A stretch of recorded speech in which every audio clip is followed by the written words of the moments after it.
अस्सलामु अलैकुम वरहमतुल्लाहि वबरकातुहू। हाज़रीन महफ़िल, एक नज़्म पेश खिदमत है, समात फरमाए। वक्त बदल चुका है, दौर भी का नया है, नई तारीख लिखी जाएगी। आने वाले कल में, हर पल हर कमल में मुझको आगे ही पाएगी। लाचार नहीं ताकत हूँ मैं, कमज़ोर नहीं हिम्मत हूँ मैं, मुझे अपने बुने हर ख्वाब को पाना है। मुझे आगे आगे जाना है,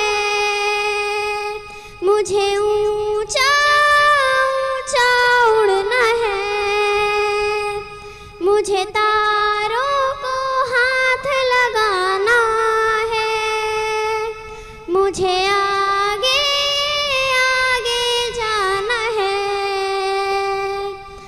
आता है कदम मिलाना जब मैं हूँ शाना बशाना, फिर क्यों ना तब्दीली आए जब मुमकिन हो सब कर दिखाना। मज़लूम नहीं रहमत हूँ मैं, अफसोस नहीं इज़्ज़त हूँ मैं, मुझे फरसूदा अलकाब मिटाना है। मुझे आगे आगे जाना है, मुझे ऊंचा ऊंचा उड़ना है, मुझे तारों को हाथ लगाना है, मुझे आगे आगे जाना है। शुक्रिया।